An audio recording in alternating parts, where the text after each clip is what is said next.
I think people talk about active listening and careful listening and these topics. So I genuinely do believe that for my style, whether it's in a time of chaos, whether it's in a time of, restructuring or transformation or change, I think the key things that always come through are empathy, listening, fairness, and just being able to create that space where people know that they can come. There's no judgment, no matter what it is, personal thing, like is it a divorce? Is it something they're just not getting right?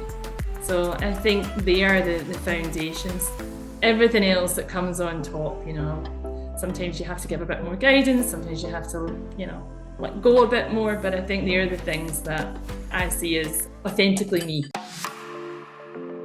Welcome to the Leadership Launchpad Podcast, the Legacy Edition, where conscious leaders unite to unlock their highest potential so collectively we can change the way the game is being played. Welcome to the Leadership Launchpad Podcast, changing the way this game is being played. And do Tracey and I have one very special guest for you all today. We have been running one deep and long scouting report on her, Miss Kelly Forrest. She's finally in studio with us. With her 23 years in global telecoms, Kelly is an engineer turned executive who has led high-performing teams across Asia, the Middle East, Africa, and Europe. Working on both the vendor and customer side, she brings a true 360-degree view of the industry, plus senior leadership experience spanning the HR, finance, supply chain, and major transformation. Kelly is known for creating cultures of accountability, innovation, and trust, and for delivering results in some of the world's most challenging markets. She's also the go-to leader for rescuing sizable projects from heavy losses and turning them into strategic wins. Kelly is a people-first leader who combines empathy, careful listening, clarity, and vision, bringing her teams and stakeholders with her, uniting them, driving change, and unlocking performance wherever she leads. She is the head of culture for Team Nokia, and we can hardly wait to dive deeply into all of that. Kelly, welcome to the show. Finally, we have you in studio, and we could not be more excited, as you can clearly tell. No, happy to be here, and that was quite the blurb. Well, I wanted to make sure that I covered all of that backstory and territory because you just bring so much to this table today for us to dive deeply into. But the place I would love to start is by plugging our audience into a little bit of this backstory in terms of what inspired you to go on your leadership mission in the first place. I think that's an easy one. Honestly, I think when you first start your journey and you start to see what good leadership actually looks like, and you see the opportunities that when you've got somebody who really believes in you, who's supporting you, who's giving you that space, and then you see people that are just suffocated, like micromanaged, it's not leadership at all. I think there's just something in you, that sort of fire in your belly where you think, I want to be able to give this to somebody else. Like, this has been so incredible that it's almost like a duty that you want to go out there and try to give that whole experience back to somebody. And I think part of it has just happened as well, completely organically, looking at different roles, looking at different opportunities. And then, when you start to work with different cultures and you start to see that it's not just one style, that there's so many ways to lead, then it just becomes a passion, right? It just becomes something in you, and you just want to be better and do better. And, you just keep learning. So yeah, that's where it started. I feel like that's what we were talking about on Sunday at our conscious leadership immersion, right, Trace? About how us empathic leaders, once we experience all of that suffering in the trenches, right, in the gauntlet, in their ascension journey into leadership, it's just always been my observation that we have to answer that call to turn that into something meaningful, especially when we discover that there are better ways, right? There are more effective ways for us to show up as leaders to not only alleviate the suffering, but to optimize the potential of the human beings we have the privilege to serve. So Absolutely. that's something I want to dive deeply into because you just mentioned there are so many different styles of leadership in this beautiful world of ours. How would you describe your leadership style based on all of that cross section of experience that you mentioned? I thought about this, Susan. I expected something along these lines, and I think it's really difficult to nail it down. I had one really good mentor, really good leader, and he said to me very early on in my career, "You've got to find your own style. Don't copy me," because I was just in awe of this guy. Like it was just fantastic. As I say, he opened the doors, he gave you the space, he gave you the tough feedback. You had those discussions. And he said to me, "You've just got to find your own style." And I think it's one of those things that over the years, it depends, right? Is it a big team? Is it a small team? Is it a time where you're in growth and you're looking for innovation? Is it a time where, you're coming together to get through a particular situation in the team? And I think part of it just comes down from who you are and what you would want. So I think a big part of it is empathy. Like I really, really do try to understand from the various different personas and perspectives, like, how are they feeling right now? Like, because each person's different, right? Even in the team, they're not all feeling the same thing.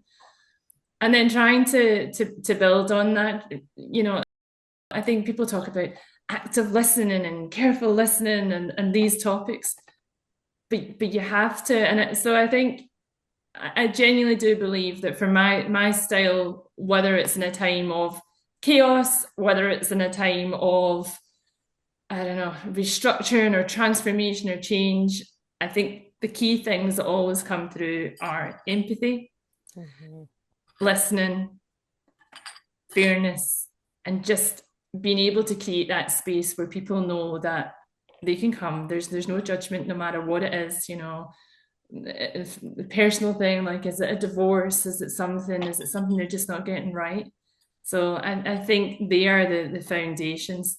Everything else that comes on top, sometimes you have to give a bit more guidance, sometimes you have to, let go a bit more, but I think they are the things that I see as authentically me. I would put. I think one of the things that I was talking to somebody this week, which I think you touched on, Kelly, is adaptability as a leader. Oh, I truly believe that leadership, you can have your style, but you have to be able to adapt to the different people in your teams because they are all in different places. They all have different needs and they all see things differently.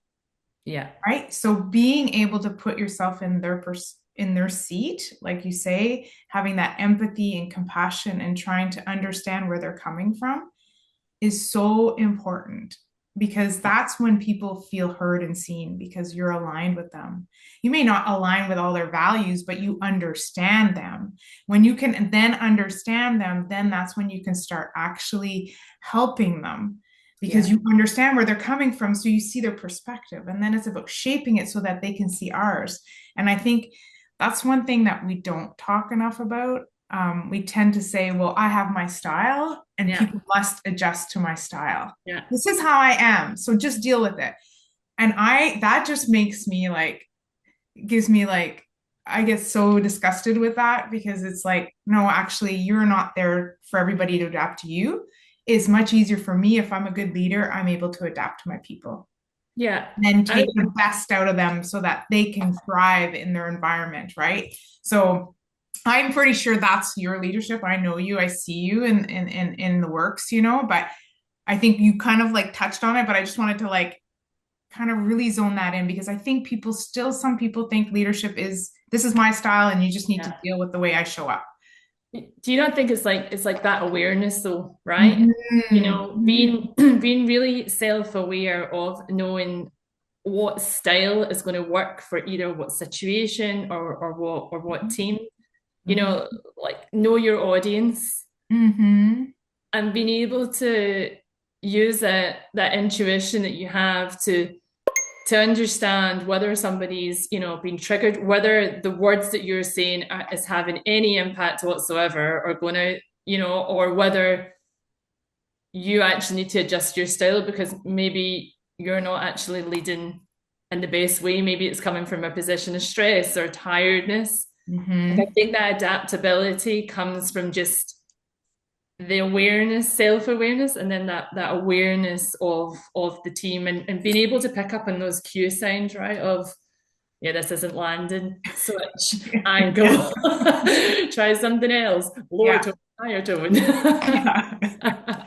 That's why we've been talking so much about conscious leadership over the last 6 months, Cal, because everything that we're talking about here in terms of empathy and intuition and reading the room and being able to adapt to the needs in that room requires that we're actually consciously at that helm in our self leadership, Yeah, right? In our self awareness. But we know, Tasha Eurich says that whilst 95% of us think we're highly self aware, statistically, only 10 to 12% of us actually wow. are. So, and I gotta Um, say, that stat has to be really like experiencing an even more deficit right about now because of the acceleration of disruption and all of the change in the ethers. We know that Mm, takes us out of presence. It takes us away from the helm when our amygdala gets triggered by all the uncertainty, right? So, yeah. so what is it that, what are your thoughts in terms of that gap, first and foremost, that horrific statistic that I just aforementioned on self-awareness, and why, especially with everything we're hearing about the need to be adaptable right now, why we're not stepping into it more so in our leadership development and training? mm, I'm going to be a little bit provocative here. Please do. But I tend to feel that, like, at the moment, there's so many people jumping on this bandwagon of leadership, right? I see all these LinkedIn posts about leadership, but yet I think I've seen this person or I know this person, and actually they write very well.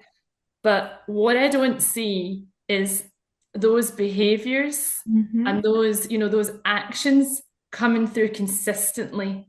mhm, So I think there's lots of trends and lots of theories, but when it comes down to it, leadership is, I think sometimes we need to strip it back to the actual fundamentals of, what good leadership looks like. Because I think when you've got the fundamentals in place and you know how to lead, because again, people put themselves as leaders, but you're only a leader if people are actually following. You've got to be able to create that belief. You've got to be able to create that safe zone, that place, as I say, where people feel that they can say, like, I'm a bit overwhelmed by this, or I don't get it, or like, can you help me here, or what's the direction? And I feel that that's where the gap is, if I'm honest, that there's a lot of people that talk about leaderships and they're writing really good blogs and they're putting some really good material out there. But when it actually comes down to day, managing all the stresses, managing all the change, the uncertainty, they ain't the behaviors that are showing up. That's why emotional intelligence is rated the number one leadership skill of them all right about now, because that's the difference between intellectualizing these things, which can sound great in the 7% of verbal communication that we actually use to influence our people. Yeah, But how about the other 93% that's nonverbal, being compelled and governed by our emotions? I yeah. feel like you're totally right. That's the gap, is actually stepping into the practice of self leadership in regards to our self regulation. Yeah, yeah. No, I again fully agree. As I say, I think it's got to be seen, right? I talk a lot about role modeling, and that people are watching you, and that's a bit scary for people as well. But hey, Mhm. when you get the privilege of being a leader, mhm. you need to step up, and that doesn't switch off at 5 o'clock on a Friday. Especially now, people are looking at the social media, people are looking at, conversations, like, you are consistently in the spotlight. And again, I think people fall short a little bit of just that it's not a 9 to 5, like, it's a lifestyle choice. So yeah, but I think there are some big gaps at the moment, definitely. I think I like to say it like it's fine to read all the books and get all the lingo and do all the blogs. And in your best day, you do show up in that way because you are calm, everything is rolling the way you want it to, and it's super easy to be that leader. And then, something comes in and just throws you offside and everything crumbles. Yeah. So that's when the integration piece, you can see when people have just read all the books, did a bit of work, everything's easy and peasy when things are good. And then when things crumble, they haven't done the real work because they're not able to stay in control of their emotions and manage their state to show up in the best version of themselves, even when shit is happening. Yeah. Right. And that's when you see those blogs that you're talking about that look really great when all these people are in very good state and things are rocking and rolling, and then things crumble and then they blow up and you're like, whoa, that's not aligned with the blog you've been posting. What the hell? And that's where the work comes in. That's where the gap is, right? So you can read all the books you want and you can read lots of them, but if you don't do the inner work, that's where the gap shows up. Yeah. So we see a lot of people doing that right now. Yeah. Far and wide, read lots, but actually don't implement or integrate anything. So helpful for the internet or for the social media, but not super helpful for their peeps, right? That are suffering. Oh my God. Like, Yeah. And you mean, we've all been there, like when that person comes in, I mean, especially when we were all in the office and somebody would come in and you'd be like, oh God, what kind of mood are they in today? Oh, yeah. Right. The energy speaks for itself before that person almost even enters the room, right? Yeah. Yeah, but let's explore this, ladies, because we're all saying that the gap requires practice. And then we also know that organizations left, right, and center that are stressed about the acceleration of disruption happening right now are pulling the emergency brake on the programming that actually, sets up and tees up these leaders to have space to embody these practices. Mm-hmm. And so where do we got to go to be able to solve for that, right? Because we know when we're stressed, it makes us want to speed up. It makes us want to go faster. It makes us want to control more of the external, right? So what we're saying needs to happen is the very opposite of that, which is stepping back, right? So that we can actually, just make the space to make sure that our emotional intelligence game is on point. Yeah. So what do we got to say to these decision makers right about now, right? Because Mike Tremblay was on our show last week and he was saying this literally is the crossroads moment in big business. But businesses in 2026 and beyond are going to go left or right. It's the ones that are doubling down on the empowerment of education around AI, around making sure their leaders have the mindset to not only practice emotional intelligence, but also to strategically understand how to help their people adapt. Yeah. So Kelly, what are your thoughts in terms of that? And how do we frame this in a way where those decision makers understand what's at stake in terms of this very important conscious decision that they got to make on behalf of their people's resiliency right now? I think people need to really have the courage now to enter into the unknown. Because as you say, this is really the crossroads. There was something that I was on a couple of weeks ago and we were looking at, in the space of human resources and, how many people felt that human resources were responsible for their careers and for their training. Mm. And even actually as, senior human resource leaders in a company, I don't feel that people understand or want to understand just how much the world is shifting and how quickly it's going. They need to actively get out and see how things are going to change. How is it going to shape? Start to embrace and not try to push against what is coming, because you're going to get left behind. And I think there's different schools of thought. Everybody talks about the AI revolution and it's coming and it's coming. And it is frightening for people, that loss of control. There's on the other hand of, it's just, the next buzz thing that's going to come along and, I don't need to bother about it. But there is so much change. It is so transitory. It is so fast. that I think as leaders that we all have a duty of responsibility to actually look and say, where are my gaps? You know, what is actually stressing me out right now? What is it I'm frightened of? And what am I going to do now to lean into that? Because as I say, I think you've either got people that are all in, you know, and again, some of the stuff that's coming out is really scary, you know, like on 75% of all HR tasks are going to be done by AI. And people are scared. Like, you know, because we just don't know. But what we do know is that times are changing. And yet I still feel that people are waiting for somebody else to come and say to them, hey, like you need to step up to this, or here's the logbook of what you need to learn. I think we just need to be much more active as leaders, and really, as I say, making that drive, making that push, talking with the teams, like where do they find it? Where do they find in the gaps? Where are they struggling? And you know, people don't like being vulnerable. People don't like saying what they don't know. But right now, like we don't know what's coming. Even the experts, you know, when we're talking, but what we do know is that change is certain. It's going to be big. Our leadership styles need to change. I think we will change as I think more leaders need to understand as well that what is needed is much more empowerment and much more coaching, rather than this being able to hold all the purse strings, because you're just not going to be able to do that. And I think that is really quite scary for some people to actually realize that there's just parts where humans will no longer be involved. And how does that impact you?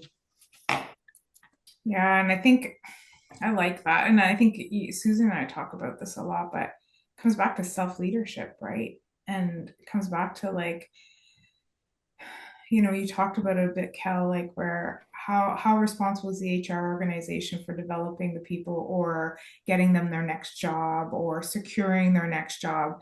You know, I truly believe that, you know, we as individuals are responsible for our own destiny. And I always will believe that.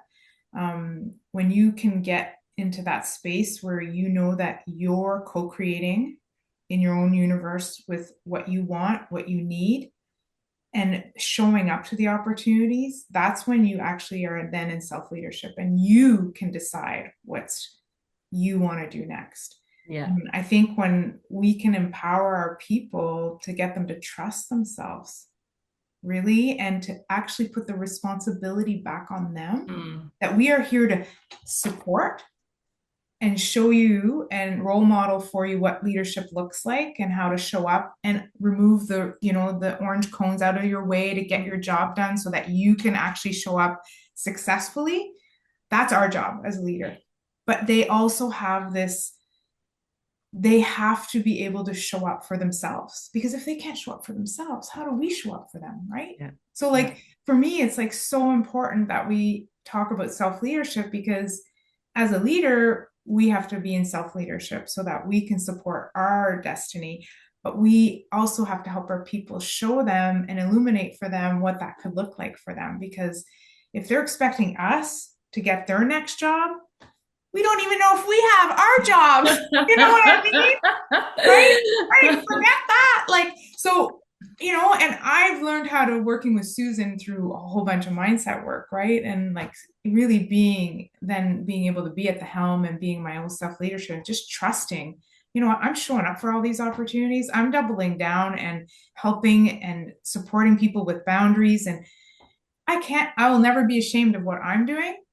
And you know what, if that next job isn't there, then there's something else for me. And teaching them to trust that, you know, I know it's really hard in a big company that you and I are in, but I know that being able to show up in that way really kind of supports at least the closer people around me. I can ripple that out, and then they feel that security and say, yeah, like, let's talk about, like, I can co-create and I can actually take steps to move myself forward. I'm not waiting for Tracey to get me my next job, because God, I tell them, do not depend on that is not safe for you at all. You need to really be at self-leadership, right? And being able to do that. And I think that's where, like, so hard to do in a big organization. But I think that's where like I want to kind of talk about like how can we do that?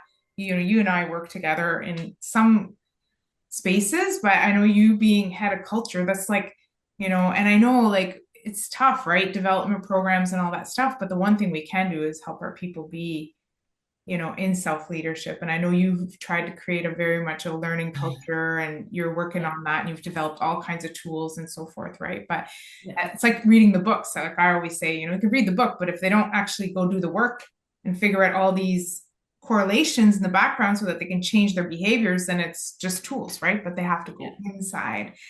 So are you thinking about that in terms of, you know, your role and how we're going to bring this to our people, or have you given that any kind of thought? Yeah, I mean, it's that it when it comes to growth, I think there was an expectation that this was just going to be fed down. And I think everybody gets so busy that they just don't take stock of where they're at. You know, I think everybody's so busy trying to achieve that there's just not a reflection point. And one of the things that we're trying to do, because our people managers, you know, the ones that are entrusted with our people, with their careers, with their development, I think we need to give them more tools around how they actually make space for it. That, you know, if you're on a course or, you know, you're interested in a certain topic or you want to try a gig or a rotation or try something new, that it's not a reflection, you know, in the team that you're in just now, but you're really trying to grow. So I think gigs and rotations have been quite a big thing and they've been quite popular. But trying to get this mindset change now of allowing people that time to actually learn, you know. Most people learn, and this, I can't remember the exact statistic, but most people learn at the weekends. So like myself, I'm doing a course on leadership and AI. So there we go. And because I don't want to get left behind, I want to be out in front. But again, I can't find, you know, the time in the day to be able to fit that in. And that's again, you know, it's how we've got into this whole cat and dog chase. But what we're trying to do going forward is trying to give that space and encourage. I think you hear a lot about learning, you hear a lot about growing now. I think in the last town hall there was 22 mentions of learning. So again, it's getting that mindset, you know, and getting that momentum into it. So yeah, we are thinking about it, but it's a tough one to crack because it's got to be both ways, as you say. You know, people have got to feel that they want to take that step as well. And yeah, and sometimes, you know, people talk about it, but then the action part comes in and they don't make the time for it either. Yeah, that comes back to self-leadership though, right? Yeah. It's you can control that. It's just a decision that you have to make. We can offer all the opportunities to learn. They can be all there, like all the toolboxes we offer, but if nobody goes in or you decide not to go in because you're too busy, that is self-leadership. You've made that decision. Yeah. I can't tell you if it's right or wrong because you are you have to make those calls, right? And, I think it's a very interesting time. And I think when we get really busy like this becomes the most challenging for people just to want to create that space. But I think that's where we need to kind of show them the risk of not making that space. I mean, and that's one of the things that when, you know, we talk to people out in the field, etc. Again, this idea people are watching you, people are mirroring you. So like I try to tell as many people as I can, look, I'm self-learning. I'm on these 2 or 3 courses on the leadership of AI, leadership of the future. What does human resources look like in the future? You know, I'm learning Python, you know, and everybody laughs because I'm like the least software engineering person, you know, half the time I can't get the PC to work. But I just think the more that we talk about this as leaders and the more that we can try to get that discussion going, other people then think, well, hey, I might have a crack at this. But again, I think getting people into that mode, Tracey, when there's so many different things happening at one time. Yeah, I don't know if sometimes they fully understand, as I say, like the space that they're not making and how that's actually going to impact them further down the line. Mm-hmm. I Mm-hmm. think it's shifting our focus from the lagging indicators of success as a leader to the leading indicators that we're talking about on this show right about now, right? And this growth mindset, I think, is what we're all kind of referencing in regards to the self-leadership piece, needs to become a value, right? In terms of that leading indicator that is going to predict the probability of what the future is going to look like for you as a leader. We see so many stats in terms of how most leaders statistically kind of stall out around the mid-level point in their ascension. And we know that that's because for those of us who plan to go the distance with that ascension, we know that that requires constant learning, constant consciousness training in these regards, right? It's like, so we have the ability to cultivate the internal resources to meet the demands of the ever increasing pressure that we experience, like Mount Everest, right? We need the capacity. And I think that's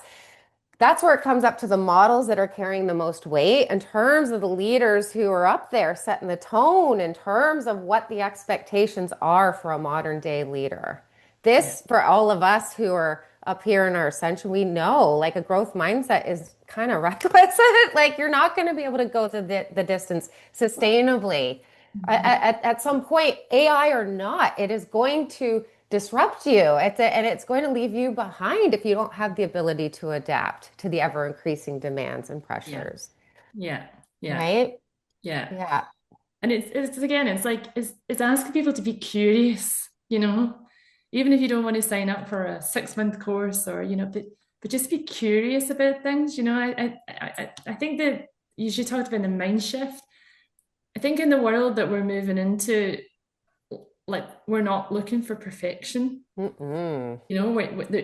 There's not so much any longer a right way or a wrong way of doing things. Like we're almost pioneering a little bit here. So, sort of Mm. curiosity over certainty, Mm-hmm. and again, people are not always super comfortable in that particular domain. But I think it's really important as leaders, as I say, that we create that space where it's okay, like it's okay not to know, it's okay, be curious. Okay, you tried, you failed. What did you learn? Well, what's the next thing? So and again, I think it's that mindset, but I do find it's been so instilled in people that they need to be right and they need to hit these goals and it needs to be done like this and it needs to be done in time, that it's like messing with somebody's brain. Like now you're like, no, no, no. Now it's okay if you fail. Try again, be curious. You don't have to have all the answers. And I think people are a little bit like, wow, what's going on here? Well, that's why we stall out, right? Halfway through, statistically, two-thirds, I think, right, of leaders will stall out at the mid-management part of that ascension journey. And it's because they're stuck in the social self stage of the maturation process where they still are trying to get their needs met outside in, Yeah, right? Trying to control perfect results. Again, incredibly lagging indicator here. We know that that models a lack of vulnerability. Everything we're suggesting is true about what modern day leadership requires in terms of adaptability and innovation, is that we actually can model vulnerability at the helm because that's what creates the psychologically safe conditions for our people to admit that they don't know something or they're yeah, scared about something, which goes full circle right back to where we started today, right, Cal? In regards to, yeah, just like how we have to be able to embody all of this for our people to draw that inspiration from our model and that permission. Because those of us who keep ascending, we know we have to be at the helm. That's the stage of the maturation process known as self-authorization. And that's where we're giving ourselves permission to be vulnerable, not have all the answers. Be progressionists, not perfectionists, right? And just I show like up that. and do the best that we can possibly do with the capacity we have that day. And if we can model that that's the expectation, guess what our team's going to be able to do culturally? Yeah, That yeah. sets the conditions for a high performance locker room. I But am again, still in that progressionist, not perfectionist. I've written that down. That's where I'm trying to go with all my leaders right now. I'm like, you cannot afford to be a perfect stoic leader at the helm unless you want to close up shop a year from now. Like, your Mm. people need more from you, and not more in terms of more answers, perfectly polished scripts, and they need more permission. They need to Mm. know it's safe for them Yeah. to come to the table and find their edges every day in their capacities so that you can know where to meet them, where they're at to grow and expand that capacity. But I get it. You're so right. Like, so many of us leaders, like, because we were raised by the old school models Yeah. that didn't give themselves permission, that didn't have a lot of that agency, to be quite honest, because they didn't have that level of security in their nervous system, right? And I think that's what we're all predicting in the leadership development arena right now, is what is about to shake loose. I think we're all feeling that if we're not in this growth mindset, if we're not in psychological safety in our self-leadership, right? It's like we're all predicting that obviously it's going to pull all those insecurities up from underneath your leadership rug. And congrats if that's you, because that is the opportunity for growth that you very much need to see if it's a gap in your self-awareness right Yeah. about now. You know, you talk about traditional things. I remember years ago, we went out to do this particular project, and it was a very engineering, very specific type of technology. Group of senior engineers, and I walked into the room, and I said, "Look, I don't know all the answers, but we're just going to have to try in the next 72 hours to try to come out with something that looks much different from where it is just now." And I was literally hauled out of that room by, I would say, my line manager at the time, and was given a rollicking of going in and not being the expert, you know? And straight away, like, one of the things, as I say, from that experience, when I thought, well, I'm not the expert. I don't have 30 years of engineering experience. But because I had gone in and been very transparent and said, look, here's what we need to do. So you've got that clarity, you've got that discussion. I'm not the expert in what you do, but I can really help to get to put something out here that, you know, that you guys are struggling to do. That's sort of like, there was a trust, there was a collaboration. And I think, as I say, people need to experience that a little bit more than, you know, going in, having all the answers, you know, and having a room that are just going to tell you what you want to hear, you know? So yeah. Yeah, I think that's why we have to really be consciously thinking about the model that we're setting right now. And it's okay if you're not currently embodying these things. This is what we're suggesting. We want you to give yourself permission towards exploring with that curiosity, right? I think it is. It's just that's the call. The call is, if you don't have it, like, it's time to start learning about some of these things that we're all talking about on this mic today, because again, I think that's like the biggest predictor of the probability for what the future is going to look like for you, your team, and your organization. Kelly, what are you predicting in terms of 2026 and beyond? And where would you like to land our folks with your final thoughts in terms of where you would like them to be showing up in their own lane right about now?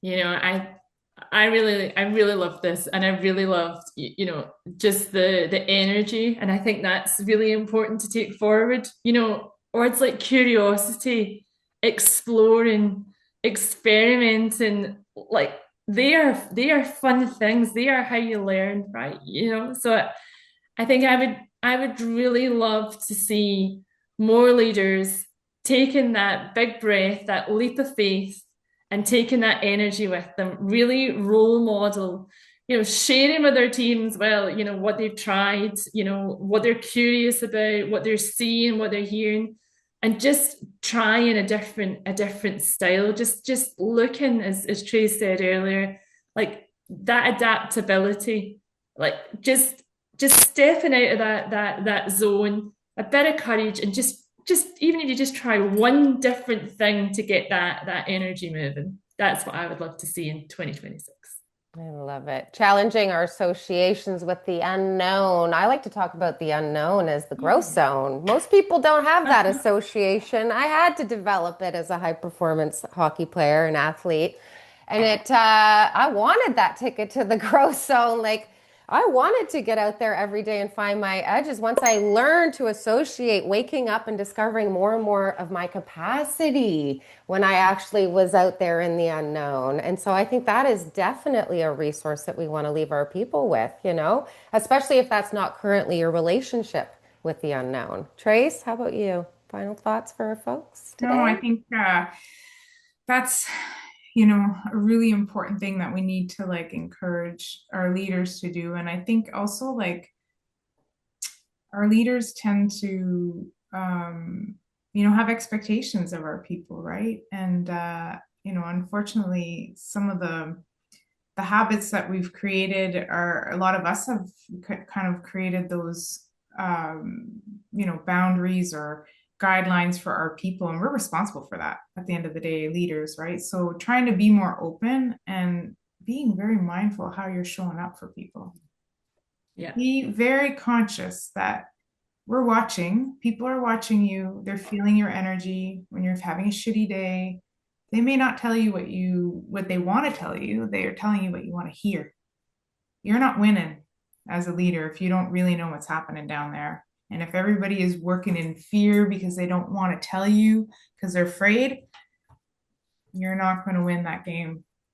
So I think it's like, being really, really clear on what you want out of your team and understanding that when you're not modeling that, they're just modeling after you. They adapt. And we want them to adapt, but you want them to adapt in a healthy, mindful, conscious way where people can actually show up and do their best work. So love that. Ooh, mic drop, ladies. I knew this was going to be quite the riff. Kelly, if you'd like anyone out there, I know we're going to have listeners who want to reach out and explore some of this curiosity with you. Where would you like them to find you if they're curious to connect? I'd probably say LinkedIn. LinkedIn is the best place. Yeah. I think okay.